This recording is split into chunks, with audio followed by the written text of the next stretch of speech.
Shalom, saudara-saudaraku yang terkasih dalam Yesus Kristus. Sekarang kita masuk kepada pelajaran yang ke-11 dengan tema kemunduran. Ayatnya terdapat dalam Roma pasal 5 ayat 3-5. Dan bukan hanya itu saja, kita malah bermegah juga dalam kesengsaraan kita, karena kita tahu bahwa kesengsaraan itu menimbulkan ketekunan, dan ketekunan menimbulkan tahan uji, dan tahan uji menimbulkan pengharapan. Dan pengharapan tidak mengecewakan, karena kasih Allah telah dicurahkan di dalam hati kita oleh Roh Kudus yang telah dikaruniakan kepada kita. Saudaraku yang terkasih dalam Tuhan Yesus Kristus, kembali pekan ini kita masuk dalam satu pelajaran yang sangat manusiawi, sangat dekat dan sangat relevan bagi kita semua, khususnya bagi umat Tuhan di akhir zaman, yaitu kemunduran. Apa maksudnya? Kemunduran ini bukan hanya soal kegagalan, saudaraku, tapi kemunduran ini adalah saat ketika iman kita terasa jatuh, doanya terasa hampa, dan hati terasa gelap. Dan kita sering berkata, "Oh Tuhan, mengapa ini terjadi?" Namun firman Tuhan berkata dalam Roma pasal 5 ayat 3 dan 5 yang kita baca tadi, bahwa kita harus ingat kesengsaraan dalam hidup orang percaya bukan sia-sia, saudaraku. Karena melalui ujianlah Allah membentuk ketekunan yang menghasilkan karakter kita yang bisa tahan uji dan melahirkan pengharapan yang tidak akan mengecewakan kita. Sebab kasih Allah itu dicurahkan dalam hati oleh Roh Kudus sendiri. Jadi saudaraku, kemunduran bukan akhir dari sebuah perjalanan iman.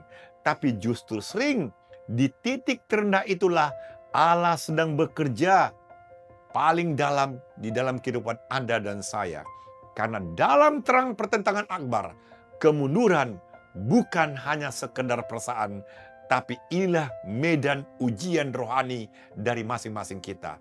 Makanya buku Efesus 6:12 mengatakan, pergumulan orang percaya bukan terutama melawan manusia, tetapi melawan kuasa-kuasa rohani kejahatan. Sehingga kita harus bergantung sepenuhnya kepada perlengkapan Allah dalam menghadapi konflik besar ini. Pertanyaannya, saudaraku, apakah Anda dan saya tetap percaya pada karakter Allah bahkan ketika langit tampak diam?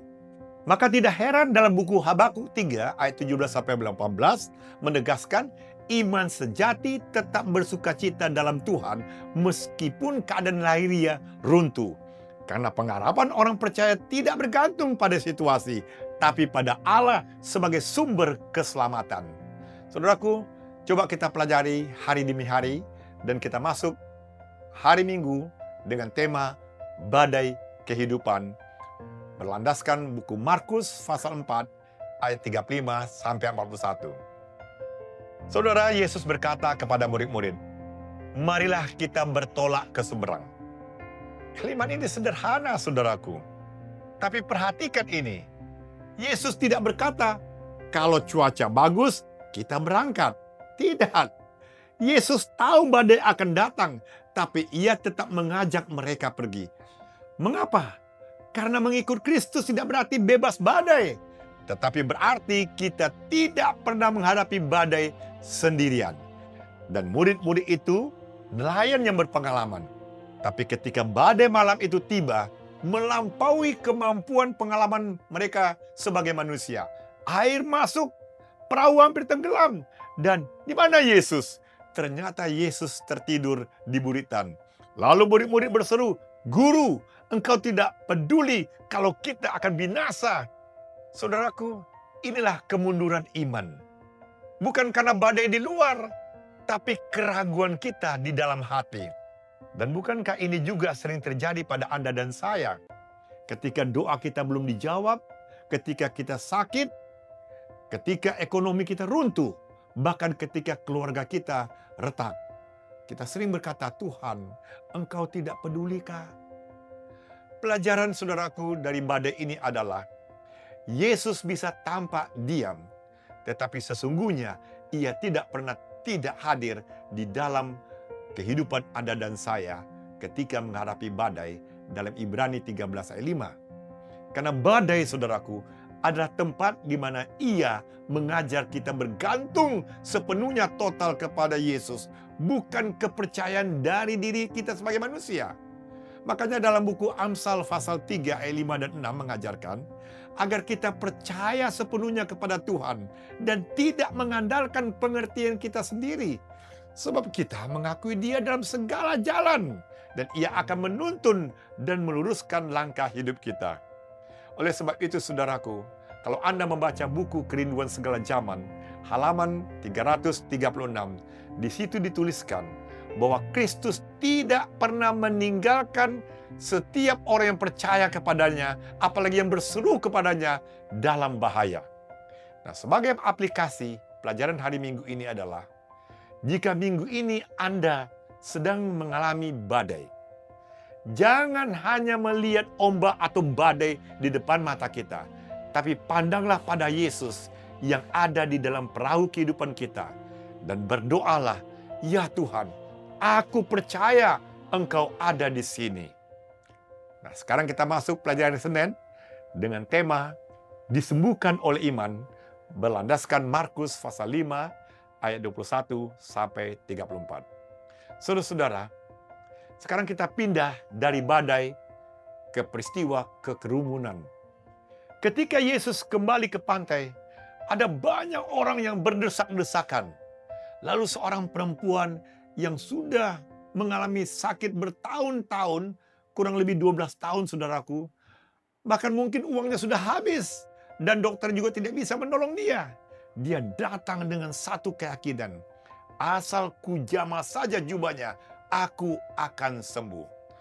Saudara, begitu banyak orang datang kepada Yesus secara fisik, tapi hanya satu yang menjamah dengan iman.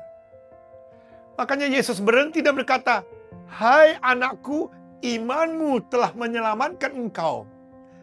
Apa pelajaran bagi Anda dan saya di era jemaat Laodikia saat ini? Mungkin Anda dan saya mengaku Kristen, hadir di gereja, sibuk di dalam aktivitas, tapi sedikit yang benar-benar menjamah Kristus dengan iman yang hidup. Dan itulah yang ditulis dalam Wahyu pasal 3 ayat 17-19. Maka tidak heran Roh Nubuat berkata, juru selamat dapat membedakan jamahan iman dari sentuhan yang kebetulan atau sungguh-sungguh, saudaraku. Sebagai aplikasi untuk pelajaran hari Senin ini adalah, jangan pernah kita hanya berdesakan di sekitar Yesus, tapi jamalah dia dengan doa yang sungguh. Ambil waktu 10 menit, 15 menit hari ini, datang secara pribadi dan katakan, ya Tuhan Yesus, aku butuh Engkau.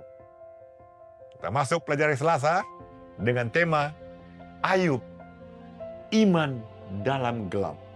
Landasannya terdapat dalam buku Ayub 19 dan Ayub 23. Saudaraku, sekarang coba kita masuk kepada topik kemunduran yang paling gelap. Ayub, saudaraku, kehilangan segalanya. Hartanya, anak-anaknya, bahkan kesehatannya, bahkan penghiburan manusia pun. Istrinya berkata, mengapa tidak mengutuki Allah saja? Tapi Ayub tetap berkata, Tuhan yang memberi, Tuhan yang mengambil. Saudara, kemunduran bukan bukti Allah meninggalkan, tapi ini bukti bahwa konflik pertentangan akbar sedang berlangsung.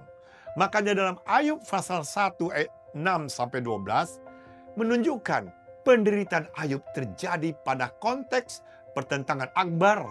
Ketika iblis menuduh kesetiaan manusia kepada Allah, sehingga ujian iman bukan bukti Allah meninggalkan manusia, melainkan bagian dari konflik rohani yang lebih luas lagi. Nah, Ayub sendiri, saudaraku, tidak mengerti. Tetapi ia tetap mencari Allah. Ketika kita membaca buku Ayub pasal 23 ayat 8-12, di situ kita diberikan gambaran. Meskipun Ayub tidak dapat melihat Allah dalam penderitaannya, tapi ia tetap mencari Allah dengan setia. Dia berpegang pada firman-Nya dan menunjukkan iman yang teguh di tengah kegelapan. Dan saudaraku, Ayub juga berseru dengan iman eskatologis. Apa katanya? Aku tahu penebusku hidup. Kalau kita membaca Ayub 19 ayat 25 dan 27, inilah pernyataan pengharapan yang sangat kuat dari Ayub, bahwa penebusnya hidup dan pada akhirnya Ayub katakan, aku akan melihat Allah. Ini menegaskan iman kepada kebangkitan dan kemenangan terakhir, meskipun Ayub berada dalam penderitaan. Saudaraku, inilah roh ajaran Alkitab, bahwa pengharapan bukan pada dunia, tetapi kepada Yesus sebagai penebus yang hidup dan kebangkitan akhir zaman. Makanya dalam buku Daniel pasal 12 ayat 2 menubuatkan akan terjadi kebangkitan pada akhir zaman. Ketika banyak orang akan bangkit, sebagian untuk hidup kekal dan sebagian untuk kehinaan. Ini menegaskan penghakiman terakhir dan pengharapan kebangkitan bagi umat Allah. Makanya dalam buku Design of Ages halaman 471 dikatakan, kisah Ayub menunjukkan bahwa penderitaan disebabkan oleh iblis. Nah, sebagai aplikasi untuk pelajaran hari Selasa ini, saudaraku, jika Anda tidak mengerti mengapa Anda menderita saat ini, pegang satu kalimat Ayub. Aku tahu penebusku hidup. Inilah iman sejati, tetap percaya meski tidak melihat Allah di dalam penderitaan yang sedang kita alami hari ini. Nah, kita masuk pelajaran hari Rabu dengan tema Jalan ke Emmaus berlandaskan buku Lukas pasal 24 ayat 13 sampai 27. Saudara, dua murid ini berjalan ke Emmaus. Hati mereka sangat sedih dan patah. Apa maksudnya? Dari kata-kata mereka katakan, kami dahulu mengira. Ini satu kalimat harapannya mereka runtuh. Dan inilah kemunduran terbesar ketika mereka merasa bahwa sudah berakhirlah cerita, sudah selesai. Makanya ketika Yesus berjalan bersama mereka tidak mengenalinya. Kemunduran itu membuat mata rohani mereka kabur ketika Kristus hadir bersama mereka. Kesedihan telah menutupi iman mereka. Lalu Yesus membuka kitab suci dan hati mereka mulai kembali menyala. Kalau Anda membaca Lukas pasal 24 ayat 27 dan 32. Dan oleh Roh Nubuat dikatakan juga dalam buku Kerinduan Segala Zaman halaman 800. Ketika Kristus berjalan bersama mereka dan membuka kitab suci, hati mereka kembali menyala. Sebagai aplikasi, saudaraku, saat Anda mungkin kecewa hari ini, jangan kita menjauh dari firman Tuhan. Justru bukalah Alkitab ini, karena firman ini adalah api yang sanggup membuat kita berkorban, menyala kembali kepada pengharapan kepada Yesus Kristus. Nah, sekarang kita masuk pelajaran Kamis. Lihat Yesus berdasarkan Roma 8 ayat 18 dan 28. Saudara, di puncak kemunduran, kebutuhan terbesar manusia bukan jawaban yang cepat, tapi satu pandangan baru kepada Kristus. Makanya Ibrani 12 ayat 2 menasihatkan agar kita tetap memandang kepada Yesus, pencipta dan penyempurna iman yang menanggung salib demi sukacita kekal, sehingga kita dikuatkan untuk bertahan dalam setiap ujian. Buku Roma pasal 8 ayat 18 menegaskan, penderitaan zaman sekarang ini, saudaraku, tidak sebanding dengan kemuliaan kekal yang akan dinyatakan, sehingga orang percaya dapat memiliki pengharapan yang melampaui kesulitan sementara yang dihadapi hari ini. Dan kalau Anda membaca Roma pasal 8 ayat 28, itu juga mengatakan bahwa Allah turut bekerja dalam segala sesuatu untuk mendatangkan kebaikan bagi orang-orang yang mengasihi Dia, sehingga bahkan ujian hidup berada dalam rencana pemeliharaannya. Saudara, Laodikia tidak kekurangan aktivitas, tapi justru kekurangan penglihatan akan Yesus. Makanya Kristus berkata, Aku berdiri di muka pintu dan mengetok. Wahyu pasal 3 ayat 20. Dan jika kita membaca buku tulisan-tulisan permulaan halaman 165 sampai 166, saudara akan mendapatkan bahwa terang datang dalam jiwa yang sedang mengalami kegelapan itu. Sebagai aplikasi saudaraku, jangan kita hanya melihat kepada masalah, tapi pandanglah kepada Yesus. Datanglah kepadanya hari ini.